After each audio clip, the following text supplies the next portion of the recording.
UAEയുടെ പ്രധാന നഗരങ്ങളായി നമ്മൾ കാണുന്നത് ദുബായ്, അബുദാബി ഇങ്ങനെയാണ്. ടൂറിസ്റ്റുകളെ അട്രാക്ട് ചെയ്യുന്ന ഒരുപാട് പോയിന്റുകൾ ഈ പറഞ്ഞ സ്ഥലങ്ങളിലൊക്കെ ഡെവലപ്പ് ചെയ്തിട്ടുണ്ട്, ഉണ്ടാക്കിയെടുത്തിട്ടുണ്ട് എന്ന് പറയാം. പക്ഷേ നമ്മുടെ ഈസ്റ്റേൺ മേഖലകളിലേക്ക് വരുമ്പോൾ ഫുജൈറ, കോർഫുഗാൻ, ദിബ്ബ, ദെയ്ദിൻ്റെ അങ്ങോട്ടേക്കൊക്കെ കയറി പോകുമ്പോൾ നമ്മൾക്ക് ഒരുപാട് മലയിടുക്കുകളിലൂടെയുള്ള യാത്രയാണ് നമുക്ക് അനുഭവപ്പെടുക. ഈ ഓരോ മലയിടുക്ക് കഴിയുമ്പോൾ ചെറിയ വില്ലേജുകളും ഇപ്പോഴും അറബികളൊക്കെ കൂട്ടമായി താമസിക്കുന്ന ഷാബിയ ഏരിയകളൊക്കെ നമുക്ക് കാണാൻ കഴിയും.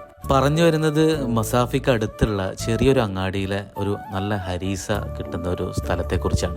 മസാഫി എത്തി നമ്മൾ ദിബ്ബയിലേക്കുള്ള വഴിയിലൂടെ അങ്ങോട്ട് പോകുമ്പം 1-2 കിലോമീറ്റർ കഴിഞ്ഞാൽ തന്നെ മസാഫി വാട്ടറിന്റെ കമ്പനി കാണാം. അത് കഴിഞ്ഞാൽ തന്നെ ലെഫ്റ്റ് സൈഡിലും റൈറ്റ് സൈഡിലും ആയിട്ട് നമുക്കൊരു അങ്ങാടി കിട്ടും, ചെറിയ അങ്ങാടി, നല്ല രസകരമായിട്ടുള്ള അങ്ങാടിയാണ്. റൈറ്റ് സൈഡിൽ ഇങ്ങനെ നല്ല പാത്രങ്ങളുടെയും അങ്ങനെയൊക്കെയുള്ള കുറച്ച് കച്ചവടങ്ങൾ കാണാം.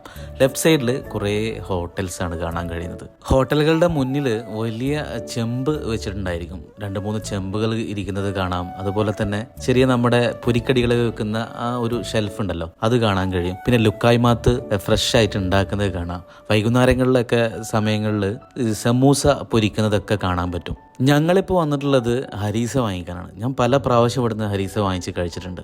ഹരീസ മാത്രമല്ല, ബിരിയാണിയൊക്കെ ഉണ്ട്. ബിരിയാണി എനിക്ക് നമ്മുടെ ഒരു ഫ്ലേവർ ആയിട്ട് തോന്നിയില്ല.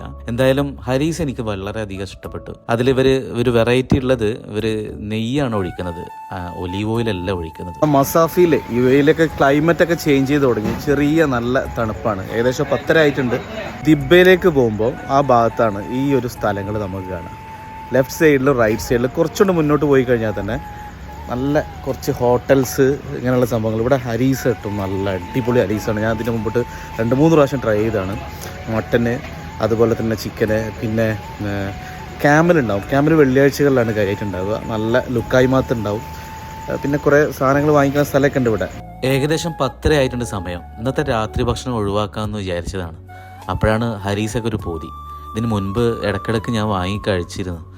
അങ്ങനെ പിന്നീട് ടെസ്റ്റ് ചെയ്തപ്പോൾ യൂറിക് ആസിഡൊക്കെ കൂടിയതുകൊണ്ട് ഇപ്പോൾ കുറച്ചായി നിർത്തിയിരിക്കുകയാണ്. എന്തായാലും ഇന്ന് ഹരീസ് കഴിക്കാമെന്ന് വിചാരിച്ചിരിക്കുക. അങ്ങനെ എത്തിയപ്പോൾ നല്ല ലുക്കായ്മാത്ത അവിടെ പൊരിക്കുന്നുണ്ട്. അപ്പോൾ 1-2 കടകളിലൊക്കെ ഇങ്ങനെ വീഡിയോ ഒക്കെ എടുത്ത് ഇങ്ങനെ നടന്നു. അപ്പം ഞങ്ങളിപ്പോൾ നിൽക്കുന്ന ഈ കടയിൽ ഹരീസ് ഉണ്ട്. ഹരീസ ഉള്ള സാധനം ചിക്കനേ ഉള്ളൂ, മട്ടൻ കഴിഞ്ഞിട്ടുണ്ട്. ഞാൻ പറഞ്ഞല്ലോ, ഇവരുടെ ആകെ ഒരു വ്യത്യാസം എന്നുള്ളത് നെയ്യാണ് ഇതിൽ ഒഴിക്കുന്നത്, ഒലീവ് ഓയിലല്ല. ഇതുവരെ ഞാൻ കഴിച്ചപ്പോഴും അതുപോലെ വാങ്ങിച്ചപ്പോഴും ഒക്കെ ഒലീവ് ഓയിൽ ഉള്ളതാണ് നമുക്ക് പല കിച്ചണുകളിൽ നിന്നൊക്കെ കിട്ടിയിട്ടുള്ളത്. സംഭവം എന്തായാലും നല്ല ടേസ്റ്റ് ഉണ്ട്. ഇതിൻ്റെ ബാക്കിയുള്ള കാര്യങ്ങളെക്കുറിച്ചൊന്നും നമുക്കറിയില്ല. നല്ല മട്ടൺ ഹരീസ് വാങ്ങിച്ചിട്ടുണ്ട്. നേരെ പോയിട്ട് ടെസ്റ്റ് ചെയ്യണം. ടെസ്റ്റ് ചെയ്യാനൊന്നുമില്ല, നല്ല അടിപൊളി സാധനമാണ്. ഞാൻ കഴിച്ചിട്ടുള്ളതാണ്. ഈ സ്ഥലം ആരെങ്കിലും ഈ വഴിക്ക് പോകുന്നവരുണ്ടെങ്കിൽ ഒന്ന് നോക്കി വെച്ചോളൂ. ഇവിടുന്ന് ഒന്ന് ട്രൈ ചെയ്ത് നോക്കുക. 5 ദിറംസിനും 10 ദിറംസിനും ഒക്കെ കിട്ടും. ലുക്കായ്മാത്ത് എന്തായാലും വാങ്ങിക്കണമെന്ന് വിചാരിച്ചിരുന്നു, പക്ഷെ ലുക്കായ്മാത്തും വാങ്ങിച്ചു. അങ്ങനെ സംഭവം റൂമിലെത്തി. നമ്മുടെ രാത്രി ഭക്ഷണം ഹെവി ആയണ രീതിയിലായി സംഭവം. കഴിക്കണ്ടെന്ന് വിചാരിച്ച് നമ്മുടെ അവസ്ഥ ഇതാണ്. എന്തായാലും ഞാനതിൻ്റെ ടേസ്റ്റ് പ്രത്യേകം എടുത്ത് പറയേണ്ടതൊന്നുമില്ല. എനിക്കിത് നല്ല ഇഷ്ടപ്പെട്ട ഒരു സംഭവമാണ്. അതുകൊണ്ടാണ് നമ്മൾ വീണ്ടും പോയി വാങ്ങിക്കുന്നത്. ഹരീസ് ഓൾറെഡി ഇഷ്ടമാണ്, പക്ഷേ ഈ ഒരു സാധനം ഇവിടെ നിന്ന് കിട്ടിയത് കുറച്ചും കൂടി എന്തോ ഭയങ്കര ഒരു സോഫ്റ്റ്നെസ്സും ഉണ്ട്, നല്ല ടേസ്റ്റിയാണ്. വായിലൊക്കെ വെക്കുമ്പോൾ ഇങ്ങനെ അങ്ങോട്ട് പോവുകയാണ്, നമ്മൾ അങ്ങോട്ട് കഴിച്ചു പോകും. ലുക്കായ്മാത്തും നല്ല ചൂടോടുകൂടിയുള്ള സാധനം ആയതുകൊണ്ട് തന്നെ അതും സൂപ്പറായിരുന്നു. എന്തായാലും നമ്മളെ ഭക്ഷണം ഒഴിവാക്കണമെന്ന് വിചാരിച്ച രാത്രിയും നല്ല അത്യാവശ്യം ഭക്ഷണം കഴിച്ച് ഹെവി ആയിട്ട് തന്നെയാണ് ഇന്നും സൈഡാവുന്നത്.